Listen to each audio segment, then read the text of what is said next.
Welcome to another episode of the Boxing Lockdown, powered by SA Boxing Talk. The two gentlemen are in the Zoom house. Cyril and Hayden are with me. We've got another special guest. I love saying that, another special guest from the UK, former IBF Cruiserweight champion of the world and color commentator Glenn McCrory.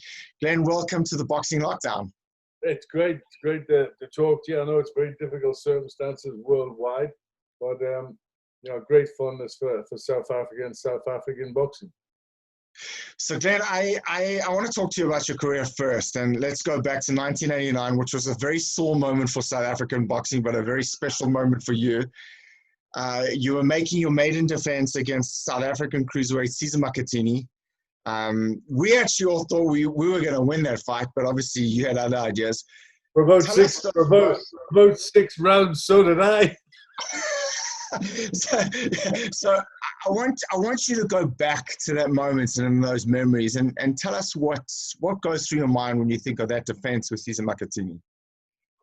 To be honest, it was his left hand and his right hand that were going through my mind for the first 5 or 6 rounds, because it was a strange sort of fight, because just to put you into context, it was a very hard career for myself. So when I won the world title, I won it at home against an African from Kenya, Patrick Lumumba, who I wasn't given any chance to win, and I pulled off a big win. For me, that was my crown and glory. And after the tough career I'd had, if I'd made any money, I'd have walked away then, because I'd achieved the impossible. Nobody'd ever won from the area, the northeast of England, big area, big tough area. Nobody'd ever won a world title. So for me, that was it. And then obviously, but I had to defend, and I knew I had a very good challenger in Cesar Makatini. I didn't know a great deal about him, but he came very highly recommended. And the one common thing we had was a fighter called Paul Lister. I was a light heavyweight as an amateur, and I fought a heavyweight called Paul Lister. And Paul was a big, strong, athletic fighter, fought for the British title, and he was a big athlete. Didn't go on the massive things, but saw the top British title. Cesar knocked him out in about 30 seconds. So, and that wasn't a lot. So I knew that Cesar Makatini, could fight. So I knew I had a real challenge on my hands. Speaking of another puncher, a couple of years before that, you had a sparring session with Tyson. This was a prime Mike Tyson. Can you tell us about that? How that was? With Mike Tyson, I did. I went over to spar with Mike Tyson. I just won the Commonwealth title from Chizanda Moody. And I got a phone call of James Quick Tillis. And James Tillis said, you've got to get yourself out to America. They won sparring. I mean, outsparring. They won sparring ponds. I'm like, who with? He said, Mike Tyson. I'm like, are you kidding? He said, yeah, he's knocking everybody out. All the sparring partners are getting knocked out. You'll be okay. Your movement, you'll be good for Mike. And I was like, I've got to have a go. I've got to try this. So I went out, and the Tyson camp weren't keen on having me over there, because they didn't think I'd last very long. I had very little finances at the time. I wasn't getting paid well for my boxing, and I went over there, and I ended up 2 world title fights. They wanted me for Michael Spinks, but I did 96 rounds with Tyson. The toughest sparring, the toughest time ever in a ring. A 21-year-old rampaging Tyson was really, really tough, but it was great, and it was I got recognized there, and I come under the scrutiny of Cedric Kushner, a South African promoter in America, and the rest was history. My career skyrocketed, and my confidence after going that well and doing that well with Tyson, I knew no cruiserweight could beat me. Glenn, the cruiserweight division, sort of over the history has sort of really picked up in today's day and age. I mean, you got a lot of the bigger names sort of appearing. What do you make of today's cruiserweight division? Very, very good. I mean, it's kind of dominated by Eastern European, isn't it? And Usyk obviously has he's the main man now. He's going to go up to heavyweight. So a very very tough division. It's always in the past. It was always the sort of unfashionable division because it was not quite. You weren't quite a heavyweight. You weren't big enough for a heavyweight. So, but I always thought the cruiserweight division had more action. It still had the big punch, but it had more action. So I always thought it was a good division. Obviously, Evander Holyfield, he made the division. He made cruiserweight a stellar division, and he showed what a cruiserweight could do, stepping up to heavyweight and becoming champion as a heavyweight. He was an excellent fighter. He actually gave the world title up, and I fought for his vacant title. A lot of people say Holyfield was scared to fight me. Scared he'd kill me.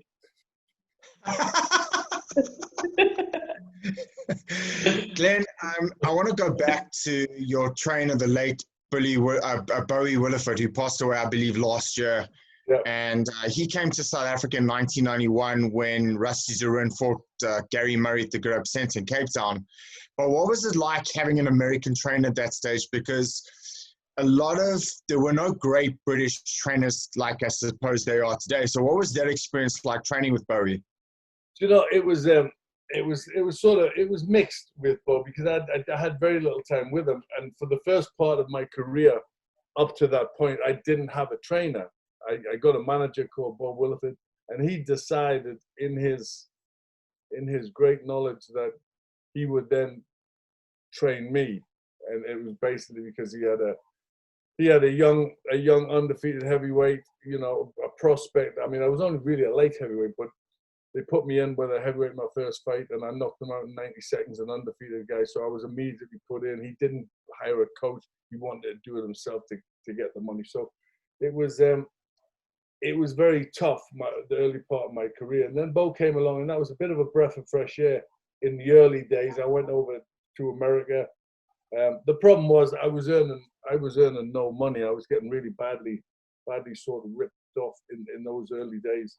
And it was hard. I was, getting dole money as they come here, social security. I was getting dole money to supplement my income. And it was very hard. I was going in the top 10 fighters in Britain and getting paid peanuts and staying on the dole and all that. So Bo came along. The money didn't go up, but I, straight away I went to America and I was sparring with the likes of James Quick Tillers, Tony Tubbs. I was mixing with those sort of fighters, and then got the opportunity to train with Mike Tyson. And the one thing that I kind of knew that I wasn't going to make a lot of money. I knew that's I was a guy from Newcastle, unfashionable in England, who was now boxing out of the US. So I knew it wasn't, I wasn't going to have a stellar career, but I knew if I could get a promoter, and I got one, Cedric Kushner. I knew if I could attract the eye of somebody like Cedric, I knew they'd put me in the position to win a world title. And if I got in that position, I knew I was good enough to win it. And then carrying on with your career, later in your career, you fought Lennox Lewis. Young Lennox Lewis was early in his days. Could you tell it even back then that I was still young myself. I retired the first time at 25 because I was making no money. I was getting really, I was getting quite badly looked after. So I retired the first time, and then I got a tax bill. I got more money than I'd ever been paid. Sure. And Bo had left me then. He wasn't the greatest after the Lankan fight, which the fight was brought forward. I knew I couldn't make the weight. Bo wanted me to go through with it, and then after that fight, I never saw Bo again. So it was a very difficult time in my career. There was no, Lennox. So Lennox was literally, which was awful because I had pride. But I took the Lennox Lewis fight. I was working in a pub. I finished with boxing because I earned no money, next to nothing for my world title fight. So I was disgusted.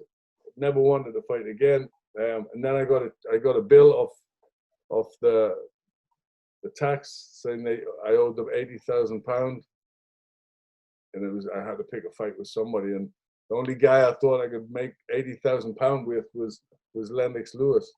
So so I picked the fight with Lennox, which I knew that wasn't gonna end well, to be honest. But the tax man came out okay. He got paid.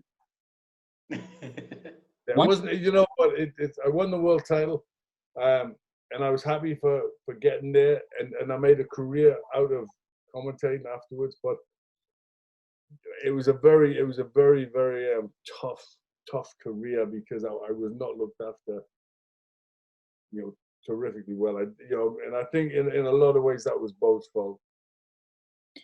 So I want to move on to, you just mentioned it right there, straight after your career, straight transition to commentary, late 80s, early 90s. That's when you started. So you've been around doing this for a very, very long time.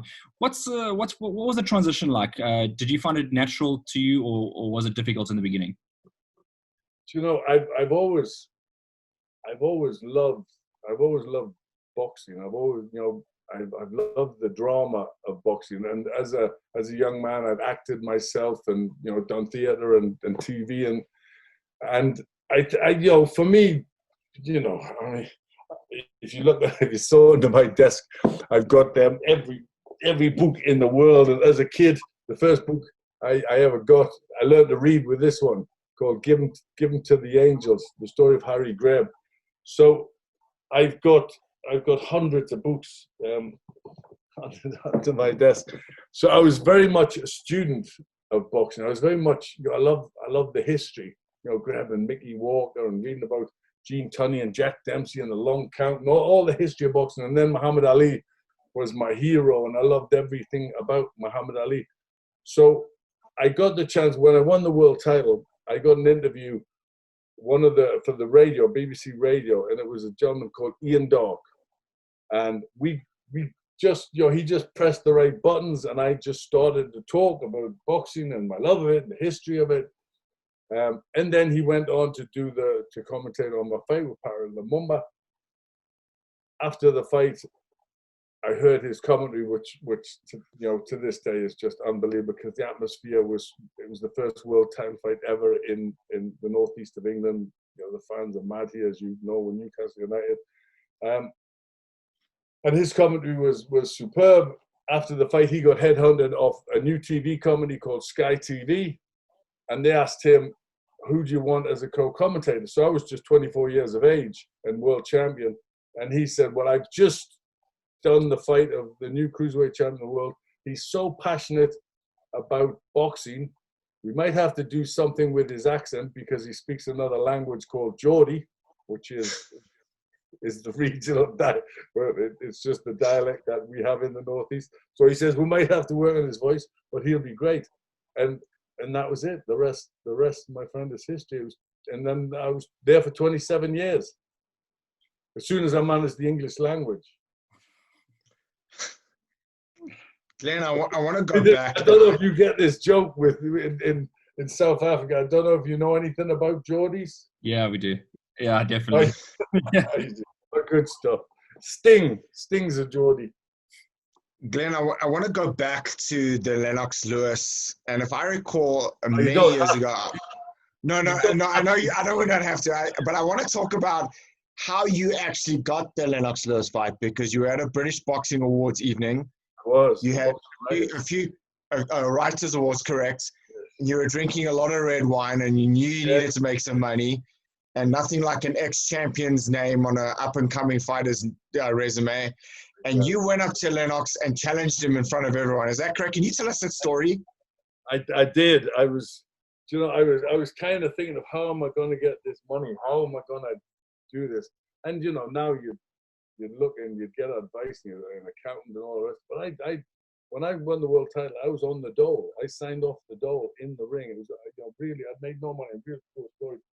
So when the tax bill comes, I was devastated. I was devastated because there was no money, and Bo had fled, and you know, I never saw Bo ever again. So it was really bad time. And then I thought, what am I going to do? And it was, you know, I had a young family, and it was just, you know, we had a little terraced house. And I thought I was going to lose, you know, everything. And I thought, I've got to pick a fight. I found myself at the boxing writers' dinner in a biggie bow tie, and on the next table was Lennox Lewis, and he'd just won. You know, he'd won the Olympics. He'd come in. You know, he was undefeated. You know, you knew they were grooming him for heavyweight championship of the world, and I thought, there's my 80 grand. And I called him a bunch of names, a flag waving Canadian, and a few other things, which didn't go down too well. Me and Lennox stood up, stuck his face in mine, and was pushing and shoving the boxing writers' dinner. So the audience was fantastic. Everybody stood up, cameras started clicking, and I just thought, hey, then Frank Maloney phones me up a week later and said, you know, how much do you want to fight Lennox Lewis? We'll give you 25 grand. I says, come on, 80,000. He said, ridiculous. You never earned that in your career. And I know. But he went away, come back a few days later, we'll give you 40. Biggest payday ever in your life. I said, 8. Go away. We'll get somebody else. You'll not get the fight. Phone back again. And still couldn't agree it. And then Lennox's promoter, and I forget his name now. Panos. No, it was before Panos. Guy before Panos, and he's Roger Levitt. Roger Levitt, sorry. Roger Levitt. And Roger Levitt said, what do you want, Glenn? I said, 80,000 pounds. He says, you've got it. I thought, oh, thank you. Now the fight has to happen. So I went through the fight. I trained hard. And I had to go, but you know, my head wasn't in this. You know, I was ashamed of myself in a way, because my motive always in fighting was to fight. It was never about money. Thank God, I never earned big money, but it was always, you know, my pride was there. So I lost my pride, you know, and I came back after that and fought for the world title one more time, but and lost on points in the first world title fight ever in Russia. So it was a tough career. But the Lennox fight, I had to go. He was, you know, the one good thing I got to feel, you know, I got to see for myself how good he was. And the one thing that surprised me about Lennox Lewis, you know, when you go on fights, everybody says, you know, was he the hardest puncher? Lennox was so immensely strong.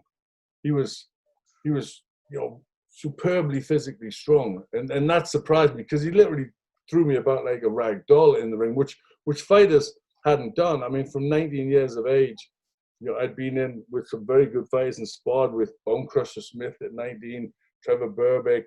I'd sparred with Tony Tubbs, Tex Cobb, James Tillis. You know, I'd sparred with Tyson and all these guys, and I'd never felt anybody as athletically strong as Lennox Lewis. I'd been in with in the ring sparring with big punches. Corey Sanders was I sparred Corey. He came over and worked with me for a little while. You know, great guy. And Corey could really, you know, he could really sting you because he was so fast, southpaw stance. You know, he was everything you didn't want. Tyson was, but Lennox was just so physically strong. It was like, and him punching you was just like getting hit with a wet bag of cement. It was a thud, you know what I mean? It wasn't like super quick or anything like that, but it was just boom. Glenn, you mentioned, you talk about not having a lot of money despite being a champion at a young age. What advice would you give young boxers regarding money in boxing? I think a lot of boxing, and I wouldn't, you know, obviously it's a while back now when I turned pro, but you know, I wouldn't imagine it changed much now, because we're so naive. You know, I left school 15, no education. You know, the teachers didn't even come and look where I was. You know, I was a troublemaker, like a lot of the kids. You know, who's you know, not a bad kid, but you know, just over exuberant. And you know, so you haven't got any education. And you know, where I come from was an industrial place of steel mines and steel companies and coal mines. You know, and that's all it was. So you go, and then all of a sudden you're in the world with money people and promoters and managers and TV people, and you are not equipped whatsoever. And that, I don't think has changed to this day. That people will still, there'll be lots of fighters that still fall by the way there because of their knowledge of money, of the other things, of business, of that sort of thing. So I think you need to get somebody that you can trust, and somebody that has that sort of knowledge, or ideally, I think it's very important for kids young people coming up, don't neglect your education. In my life, that's the one thing, I just thought, what do I need an education for? To shovel coal out, 2 miles underground, or to have molten steel? What do I don't need no education. I'm strong. But in life, the one thing that let me down was the fact that, I'm not stupid or anything like that. I've got common sense, and some people would say. But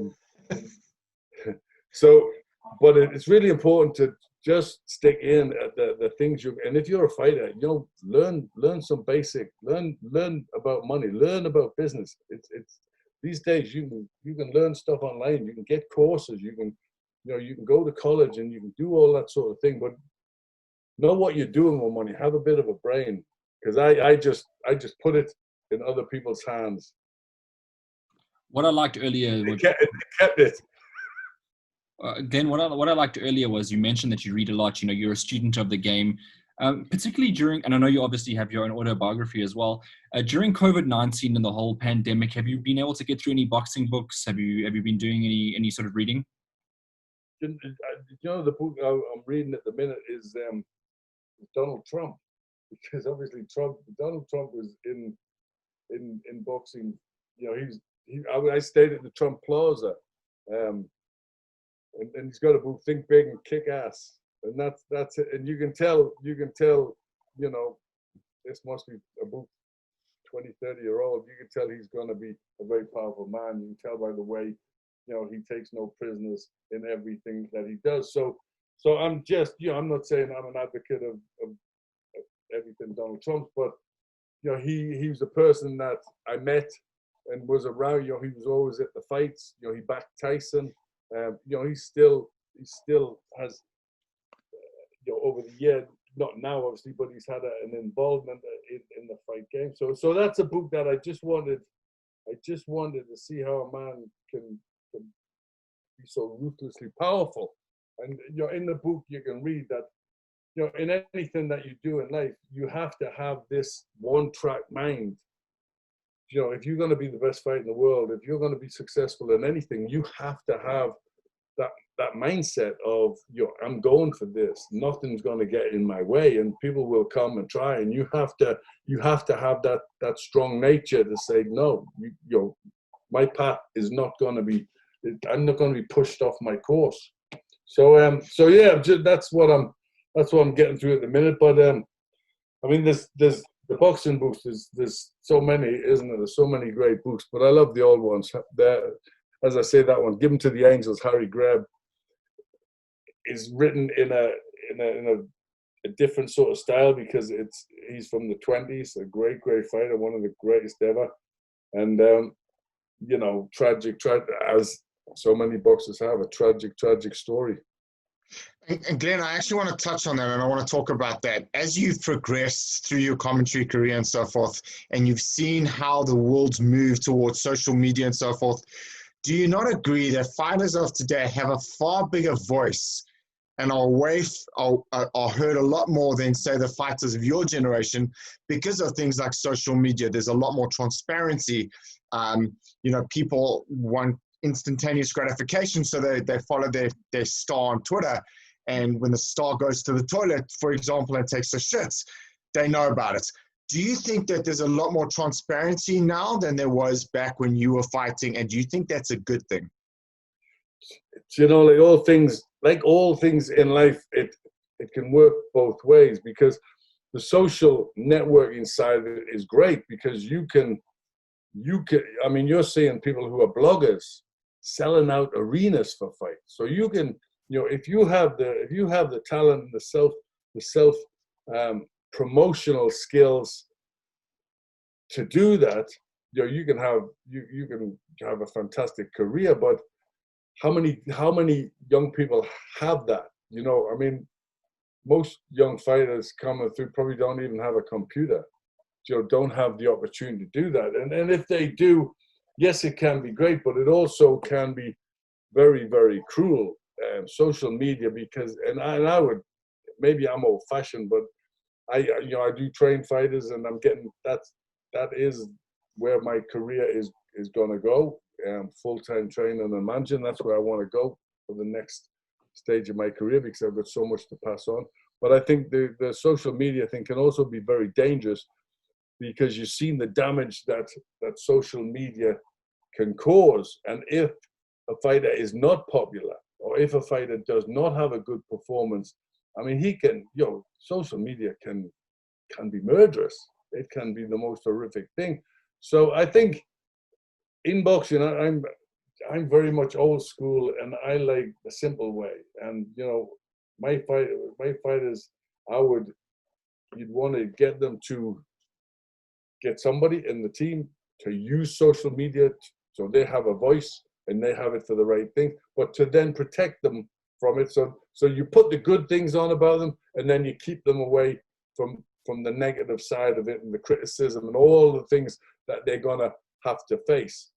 But I think it can be, it's a big deal, because it does give somebody with some talent the opportunity to make a tremendous amount of money.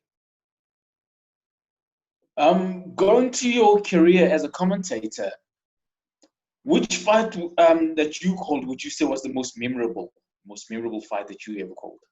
Do you know what? I've still got the T-shirt. Can I get off my seat? Can I get off my seat? Yeah, sure. Well, I've got a picture of me. I've got a picture of me and Tyson there.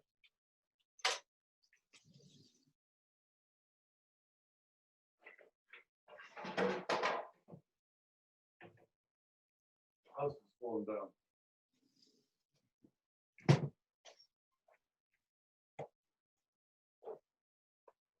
I bought the T-shirt. Oh, Can you see it? Wow. that's awesome. Barrera Morales, the first fight. Wow. It was a great story, because they both signed it, and they hated each other.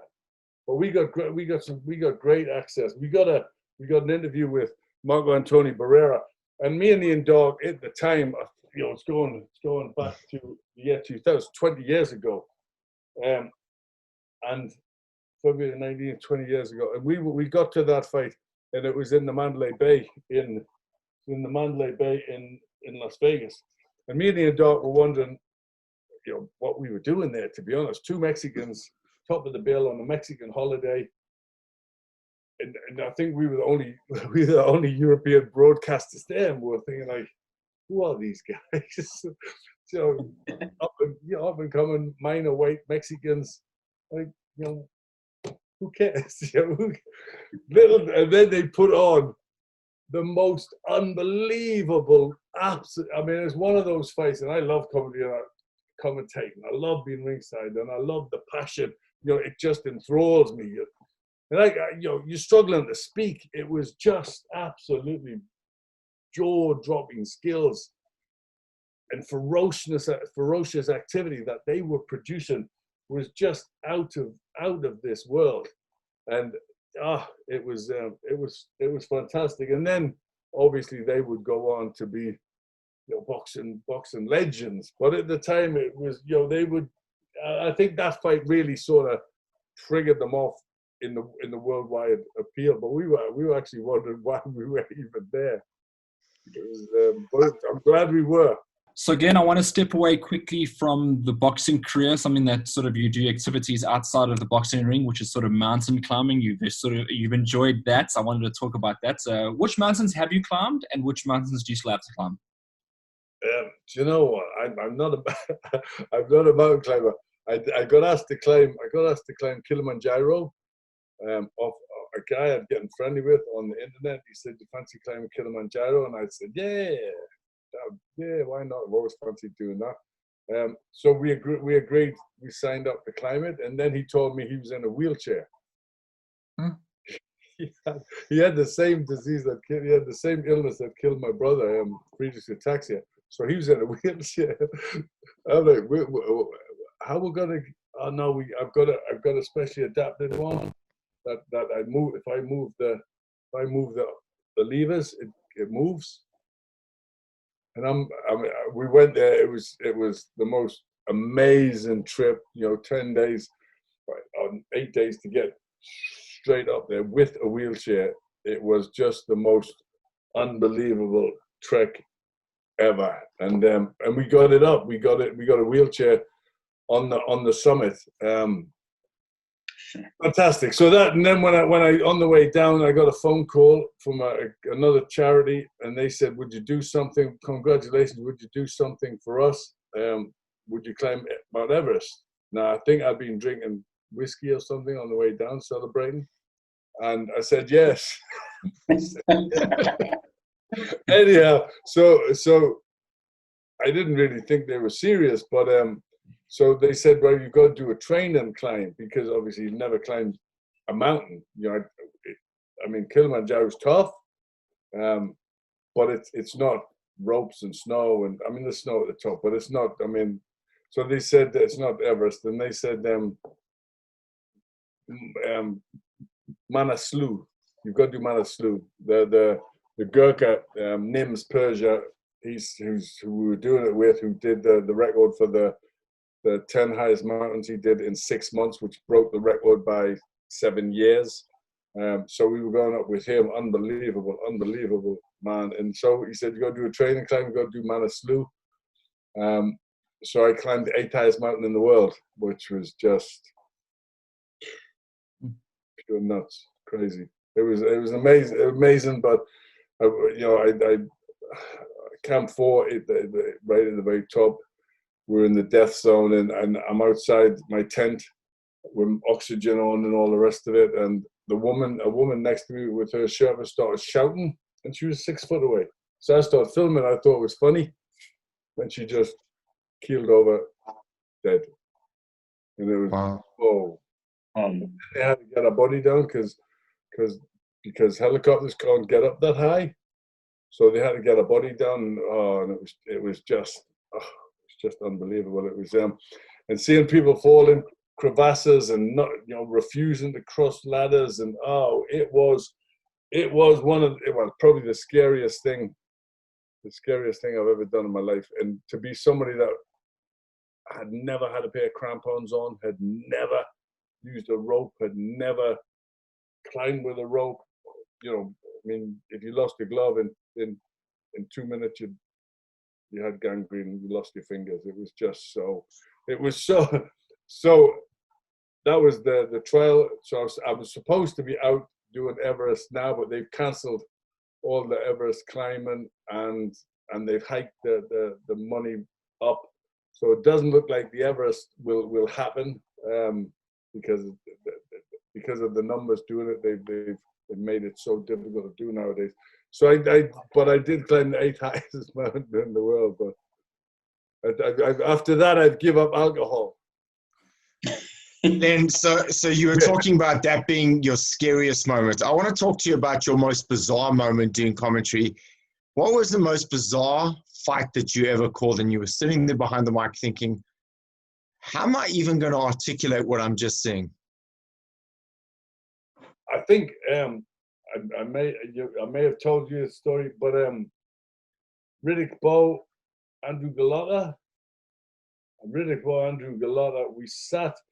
The strange thing, me and the dog, it's some. Was it the first fight or the second fight? Did Bowe and Gallotta have a second fight? Yes. Yeah. I think it was both disqualified. Yeah. I you know what? I don't even know. It was the Madison Square Garden one. It was Madison Square Garden, and we've been to Madison Square Garden several times, and always amazing, just an amazing atmosphere. It's just like the mecca of boxing. It's New York, my favorite city in the world. It's just, seeing De La Hoya there when he first came up to New York, and so many fighters there. It was just amazing. And I'm from the streets, as you'd say. I'm a fighting man. And we got in the venue, and as we walked in the venue, I said to Ian Dock, something's wrong. And he's like, what? I said, this has got a very bad vibe here, and this has got a bad feel. And he's like, don't be stupid, don't. So we sat down, we started to commentate, then the big fight come on. And it was not a good crowd. It was not a good crowd. I think it hadn't sold, and they'd give lots of tickets away to really expose people, real rough area, to the Polish side of New York, and then it kicked off. And it was one of those where we heard gunshots, and literally the police couldn't do anything whatsoever. It was completely out of control. People are just hitting each other on the head with chairs. I'm standing up. Ian Dock was under. We're still commentating. All the production went off from London. Panic must have just set in as to what. So what if you're a commentator and you've been there and done it for so many years? You just keep going. You just keep talking. So we were covering the pitches, and the pitches were a riot, where people going around hitting each other in the head. And Ian Dock's under the table, still talking. And I'm standing with my microphone. And I'm like this. And I'm standing there thinking, if anybody comes near me, I'm going to hit them. Luckily, it didn't happen. And the police managed to make a cordon, a circle, and let whoever wanted safety got in there. And then they just got rid of it. But it was, you've been around boxing long enough yourself, Colin, and, boxing is one of those amazing sports where you just never, say a box of chocolates, you never quite know what you're going to get, do you? 100%. Yeah. Going on to your next career, as you mentioned, you're going now, you want to be a trainer. Are there any fighters we should look out for that are coming from your side? You know what? The big shame of the pandemic. Well, there's so many terrible things in the pandemic that you can't really put sport, in that category. But as sportsmen, the Olympics was lost, and the UK, and especially my area, I've got some good up and coming fighters. There's a lot of, it was a solid GB squad. The England squad is solid. We've got a good strength and depth coming through. So there's some good fighters coming through. We've got just neighbours of mine just in this area, the McCormicks, who are really top class amateurs. And they were Pat McCormick, a big favourite to kind of bring gold back this year. And now, unfortunately, that's been moved on, and you wonder about the Olympics. Will it happen next year? And we wonder about the whole future of the sport. We're in a very precarious, situation that I never imagined I'd ever be in my whole. I've been in boxing now for over 40 years. I know, which is good as I'm only 46, but still, you guys are slow. Slow. You're a tough audience to make laugh. I'm glad I'm not on the stage in South Africa today, because I'd be dying. You should try. Try doing, Glenn, is try interviewing a South African boxer. Shame on you, Hayden. Shame on you. Yes. I'm sure we must have interviewed Sugarboy Malinga. He won his world title in Newcastle, in my hometown. He won Sugarboy Malinga Against Nigel Benn. Yeah, against Nigel Benn. I remember, Joe. I've sort of been involved with the South African scene I sparred Jerry Coetzee, Corey Sanders. I sparred Jerry Coetzee. I sparred when he came over to spar to fight Frank Bruno. Oh, that's right. Yeah. He was still that big name. He was former world champion, beat Mike Dose, and I was 19, and he's telling me to take it easy on him. And I'm thinking, I don't think he's come here for the win somehow. I think he's resigned himself. No hard sparring today, Glenn. No hard sparring. I'm thinking, whoa. All right, Glenn, I want to ask you a question most recently. And as a pundit, you obviously have to give your opinion on many different fights, and you almost put on the spots and you just have to kind of say what you have to say. Do you sort of regret saying one thing? I'm going to ask you, the Anthony Joshua, after the Andy Ruiz fight, you did say that that you felt that Joshua was perhaps finished. Would you do a U-turn on that comment? No, not really. I'd still say the same. He's not finished because he's top class. I don't know if I said he was finished, but I think he's not the fighter. I don't think he'll ever be the fighter that he was, up to winning the world title, and at that stage, somewhere he took his eye off the ball. I've seen it with so many fighters. I've been around all of them, and watch so many of them do the same thing, and you think time and time again, why do those people let him start to believe too much in himself, start to get, I looked at first of all where he was training for the first Ruiz fight. He was going to Miami Beach. I was saying, Miami Beach, you go to Miami Beach, for a holiday. You go to relax, you go to look at the girls, you go to drink beer, you go, Miami Beach is a wonderful, party city and all the rest of it. It's not the place that I would want to send a fighter to train.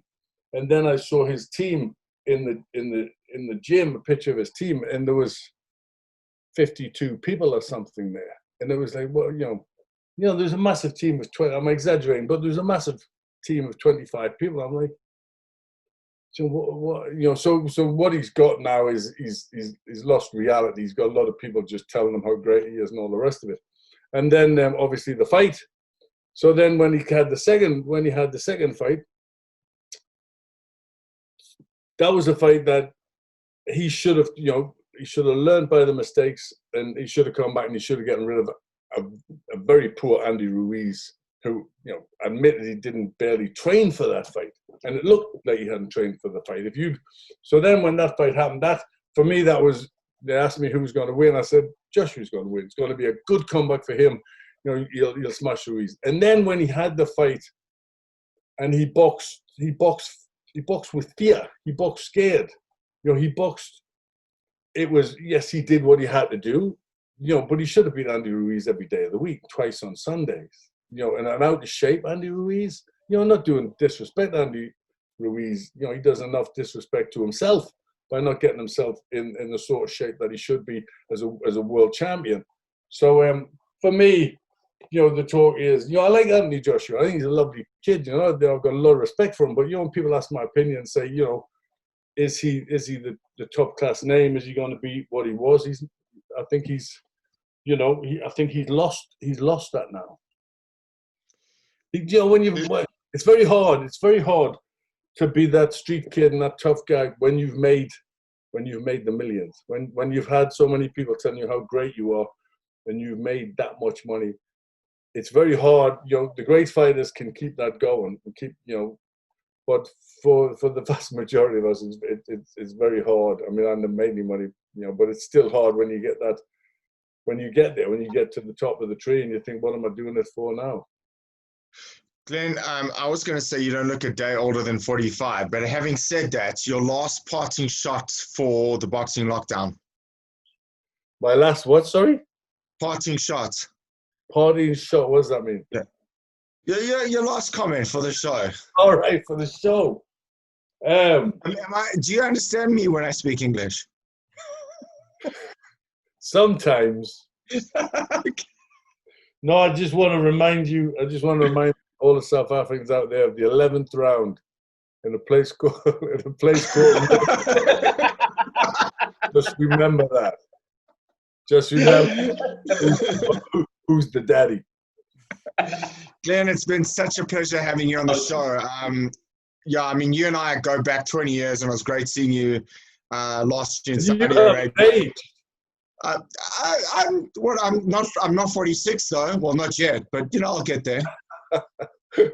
Glenn, thanks for giving us your time. This has been the Boxing Lockdown, powered by SA Boxing Talk. We will catch you again soon. Thanks, guys. See you soon.